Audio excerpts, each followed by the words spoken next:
लूका 23 उसकी 34 आयत।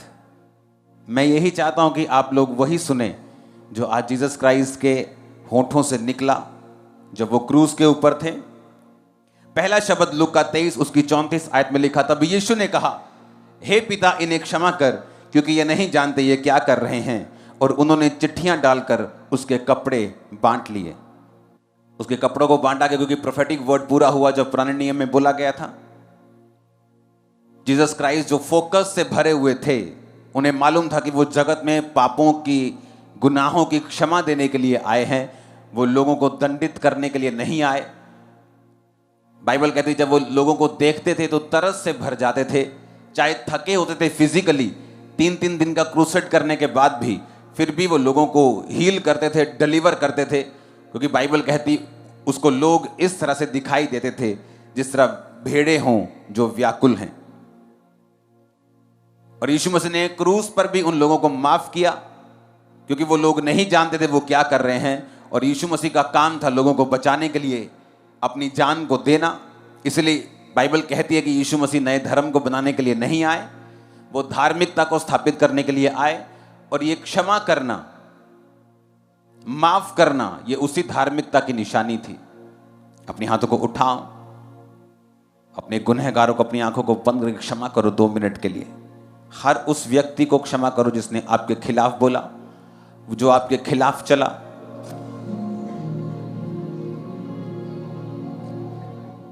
प्रभु यीशु मसीह के सामर्थी नाम में हम मांगते हैं।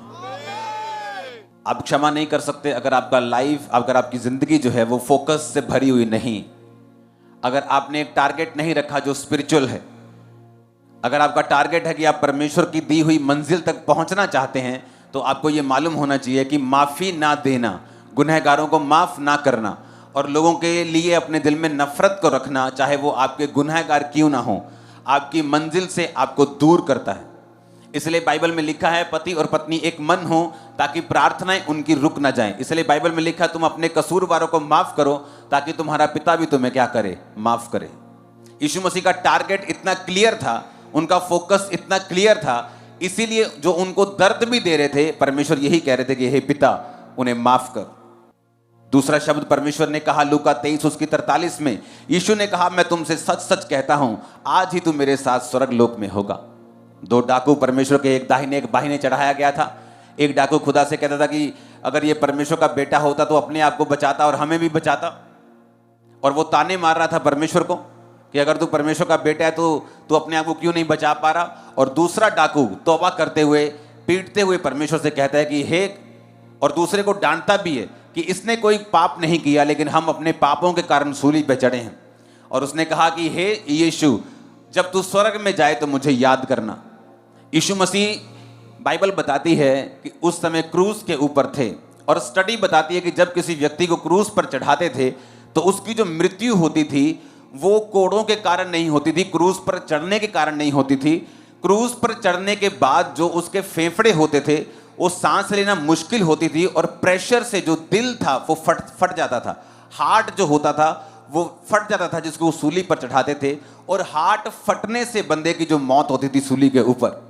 और इतनी पेन में होने के बावजूद भी यशाया कहता है कि उसकी सुंदरता जो थी वो आदमियों के जैसे नहीं रह गई थी। इतनी पेन के बावजूद भी परमेश्वर ने अपना टारगेट नहीं भूला कि मैं दुनिया में बचाने के लिए आया हूं, रूहों को परमेश्वर के साथ मिलाने के लिए आया हूं। और परमेश्वर ने उससे कहा आज ही रात तू मेरे साथ स्वर्ग में होगा। और परमेश्वर ने उस मरते हुए पापी को बचाया, और यही परमेश्वर का मकसद था, और फोकस परमेश्वर ने छोड़ा नहीं। यीशु मसीह के उन क्रूस के शब्दों से हम सीख सकते हैं, वो हमारे लिए बोले गए थे कि आप पेन में भी, परीक्षा में भी अपने टारगेट को आप भूल नहीं सकते। आप बीमारी में भी रहकर सेवा कर सकते हैं, आप दुख में भी रहकर परमेश्वर का काम कर सकते हैं, आप मसीह जिंदगी को जी सकते हैं। इसलिए प्रभु यीशु मसीह ने यह नहीं कहा अरे चुप कर, तू जानता नहीं मुझे कितनी पेन हो रही, तू जानता नहीं मैं क्रूस पे हूं, मैं तो खुद नहीं बच पा रहा, तुझे क्या बचाऊंगा। लेकिन यीशु मसीह जानते थे कि मैंने अपनी मर्जी से अपने आप को इनके हाथों में दिया, और तीसरे दिन मैं मुर्दों में से जी उठूंगा, मैं इनके लिए मारा जाऊंगा और गाड़ा जाऊंगा। और परमेश्वर ने अपना टारगेट नहीं भूले, और उसको जाते जाते भी, मरते मरते भी परमेश्वर ने कहा आज ही रात, आज ही शाम तो मेरे साथ स्वर्ग में होगा। आमीन। पेन के बावजूद, दर्द के बावजूद भी जब आपका दिल ना करे परमेश्वर का काम करने के लिए, आप यीशु मसीह के इन शब्दों से सीख सकते हैं। जब आपका दिल नहीं करता परीक्षा में परमेश्वर का कोई काम करने का, टेस्टिमनी देने का, गवाही देने का, प्रेयर करने का, फास्टिंग करने का, आप यीशु मसीह के इन शब्दों से सीख सकते हैं। हालेलुया। यीशु मसीह ने यूहन्ना 19:26 में फिर कहा, फिर यीशु ने अपनी माता और उसके चेले को जिससे वो प्रेम रखता था पास खड़े होकर देखा, अपनी माता से कहा, हे नारी देख ये तेरा पुत्र है। बाइबल कहती है परमेश्वर ने एक वचन कहा था कि मैं पुराने नियम को खत्म करने के लिए नहीं आया हूं। मत्ती 5:17 में लिखा, ये ना समझो कि मैं व्यवस्था और भविष्यद्वक्ताओं की पुस्तक को लोप करने यानी गायब करने आया हूं। मैं गायब करने नहीं परंतु पूरा करने आया हूं। यीशु मसीह ने कहा, मैं पिता के वचनों को गायब करने नहीं आया हूं, एक नया वचन बनाने नहीं आया हूं, बल्कि उन्हीं वचनों को पूरा करने के लिए आया हूं। उन वचनों में जो पहलोठा होता था, जो बड़ा बच्चा होता था, वो अपने माता और पिता की देखरेख करता था। तो यीशु मसीह क्रूज पर लटके हुए भी अपने वचन से वो हटे नहीं, अपनी ड्यूटी नहीं भूले, और सामने वाले चेले को जो यूहन्ना था कहा, हे यूहन्ना ये तेरी माता है। हिंदी में लिखा हे नारी, लेकिन वो हे नारी नहीं है ओरिजिनल भाषा में। वो एक ऐसा शब्द है यूनानी भाषा में जो किसी औरत के लिए तब लिया जाता है जब कोई आदमी उसकी बहुत इज्जत करता है। इंग्लिश में लिखा वुमेन, ओ वुमेन, हिंदी में लिखा ए नारी। ए नारी जब मैं किसी आपको बोलूं ए नारी, तो कई बार ये इतना रिस्पेक्टेबल नहीं लगता, लेकिन यीशु मसीह ने जो शब्दों का प्रयोग किया यूनानी भाषा में, जो ओरिजिनल बाइबल लिखी गई है, जो ओरिजिनल वचन जिस भाषा में लिखा गया है, उस भाषा में उस वचन का मतलब था रिस्पेक्टफुल एक औरत, जैसे परमेश्वर अपनी माँ को देख रहे थे, परमेश्वर ने कहा ये तेरा पुत्र है, और उसको कहा यूहन्ना चेले को कि ये तेरी माता है। और बाइबल कहती है वो चेला उसी समय उस माता को, जो परमेश्वर की अम्मा को, अपने घर में ले गया। और बाइबल कहती है फिर वो दोनों मां बेटा ठहरे, जबकि यीशु मसीह को मालूम था कि यीशु मसीह के बहुत सारे भाई बहन थे, मरियम के और भी पुत्र बेटियां और भी बच्चे थे, लेकिन परमेश्वर ने उन बच्चों को मरियम को नहीं सौंपा। बाइबल कहती है कि प्रभु यीशु मसीह ने ड्यूटी किसकी लगाई? यूहन्ना की। क्या यूहन्ना उसकी कोख से जन्मा हुआ था? नहीं, लेकिन यीशु मसीह क्रूस पर भी आपको एक मैसेज दे रहे थे।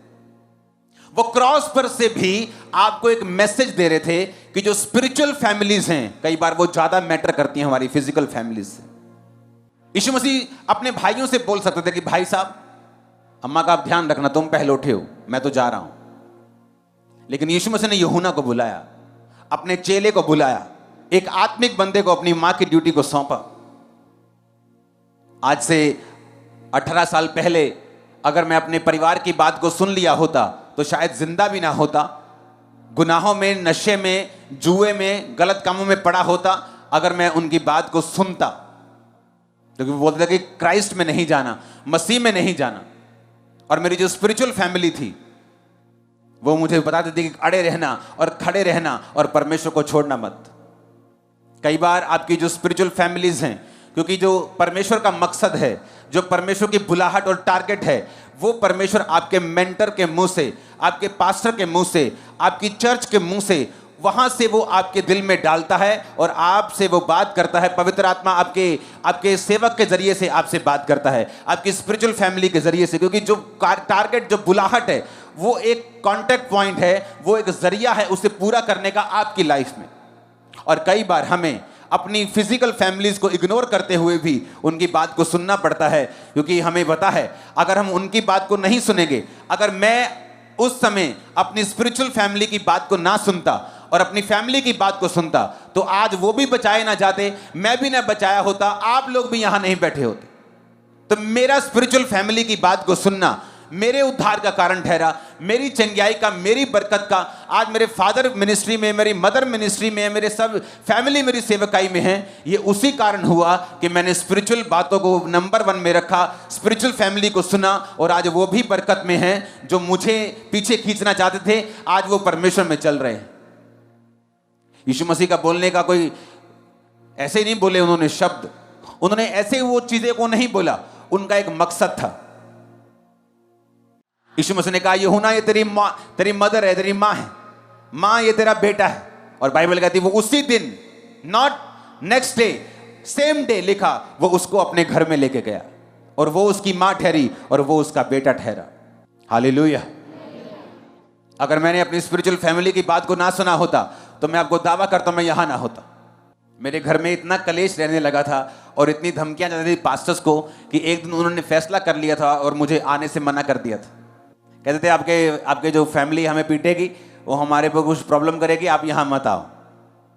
लेकिन जो ग्रुप के मेंबर्स थे हमारे, हम मिलते थे, छुप छुप के प्रेयर करते थे और हम फोर्सफुली ये साबित करने में लगे थे कि नहीं, हमें चर्च नहीं छोड़ना है। और वही हुआ, मैं जीता, खुदा जीता और शैतान हारा। इमेजिन करो, खुद उन्होंने मना कर दिया था फोन करके कि यहां मत आना। और मेरे जो टीम मेंबर्स उनको बोल दिया था कि अंकुर को बोलो कि ना तो अपनी ऑफरिंग लाए, क्योंकि ये ऑफरिंग अगर मना नहीं लेके आएगा चर्च में तो घर वाले बरकत नहीं पाएंगे, जब बरकत उड़ेगी तो अपने आप अकल आ जाएगी। लेकिन मुझे मालूम था परमेश्वर का प्लान ये है कि मैं आत्मिक बातों को ध्यान से सुनूं, क्योंकि जो खुदा का आत्मा मेरे मेंटर के जरिए से मुझसे बात कर रहा है वो मेरी डेस्टिनी को लेके जाएगा, क्योंकि मैं जो रियल में हूं उसी जरिए से पहुंच सकता हूं। अभी मैं जो हूं मैं रियल में नहीं हूं, क्योंकि जो खुदा की आंखों में मैं हूं, मैं तब खुदा के लोगों से ही वहां पहुंच पाऊंगा। हालेलुया। कई बार ये कड़वे साग पात की तरह लगता है जब स्पिरिचुअल मैटर्स के लिए आपको कई बार अपनों को दुख देना पड़ता है, ये कड़वे साग पात की तरह लगता है, क्योंकि यीशु मसीह ने कहा जब मुझे खाना तो कड़वे साग पात के साथ खाना। कई बार जब जीसस क्राइस्ट के वचनों को मानना पड़ता है तो कई बार एक कड़वाहट के साथ हमें चलना पड़ता है, और लोग नाराज होते हैं, फैमिली नाराज होती है, अपने नाराज हो जाते हैं। लेकिन आपको यह मालूम होना चाहिए कि अगर आप परमेश्वर की बात को, अगर आप अपने आत्मिक मेंटर की आवाज को सुनेंगे तो आप फिर वहां पहुंचेंगे जहां आपकी फैमिली सबसे ज्यादा आप ही के कारण ब्लेस्ड होगी। वो टाइम आएगा कुछ सालों बाद, कुछ महीनों बाद, कि वो आपका ही थैंक्स करेंगे कि तू रुका नहीं, तू थका नहीं, तू रुकी नहीं, तू थकी नहीं, और आज मैं भी तेरे कारण आशीषित हूं। ये थे जीसस के शब्द जो उसने कहा, मरियम, हे नारी, ये तेरा बेटा, यूहन्ना, दिस इज योर मदर, ये तेरी माता है। हालेलुया। मत्ती 27 उसकी 46 में लिखा, तीसरे पहर के निकट यीशु ने बड़े शब्द से पुकार कर कहा, एली एली लमा शफ्तनी, अर्थात हे मेरे परमेश्वर, हे मेरे परमेश्वर, तूने मुझे क्यों छोड़ दिया।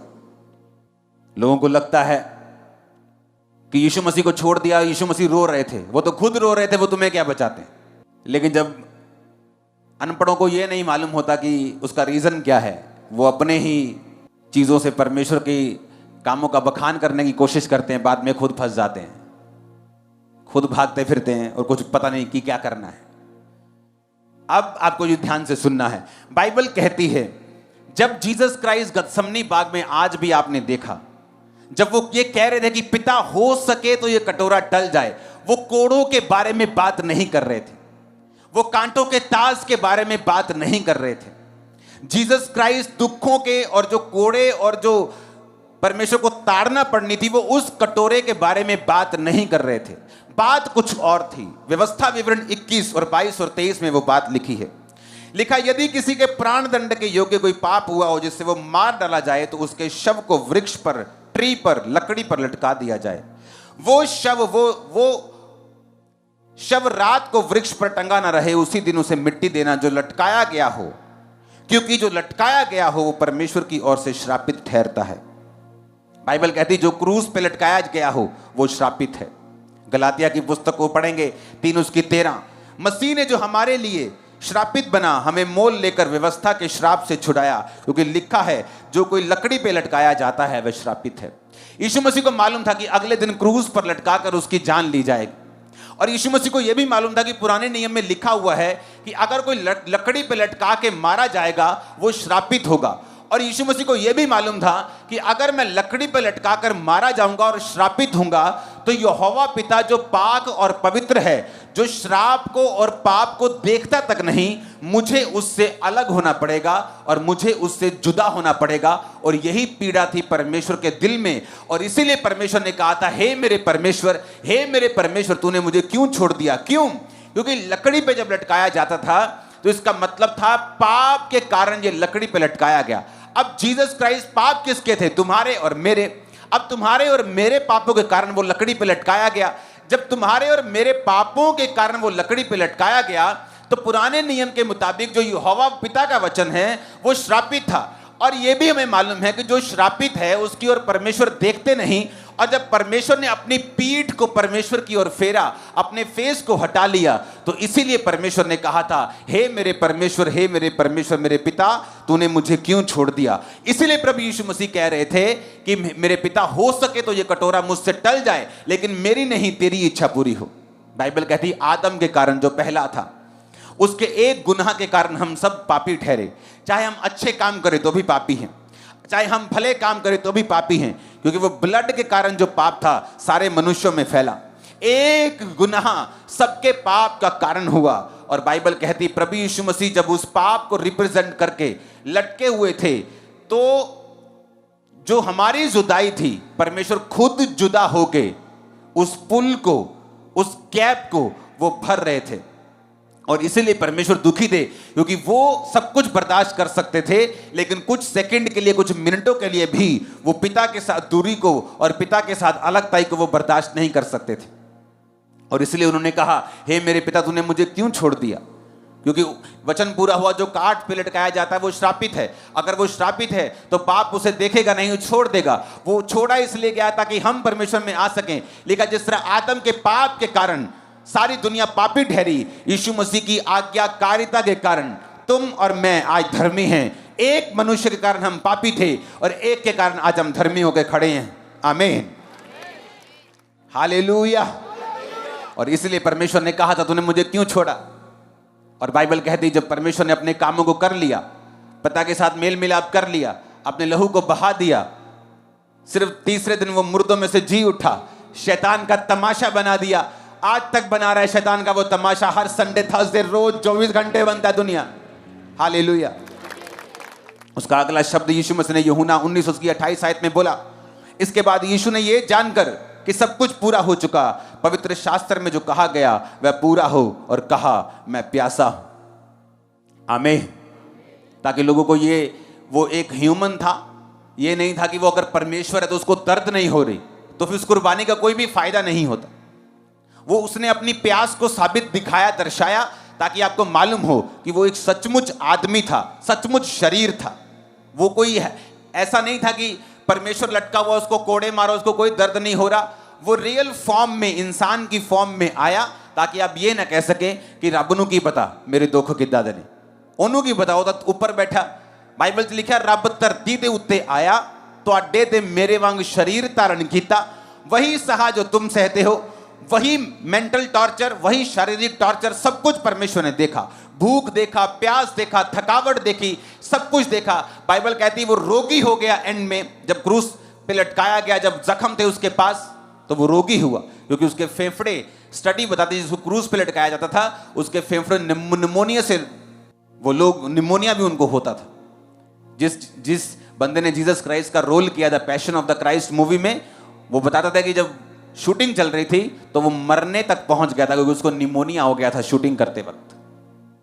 और इमेजिन करो, सिर्फ शूटिंग करते वक्त जिसको निमोनिया हो गया और मरने तक पहुंच गया, जिसने असली में किया होगा उसको क्या हुआ। और बाइबल कहती मैं प्यासा हूं, ताकि आपको मालूम हो कि यीशु मसीह पूरे शरीर में थे, उन्हें सब कुछ सहा, सब कुछ वही महसूस करते थे जो आप आज महसूस करते हैं।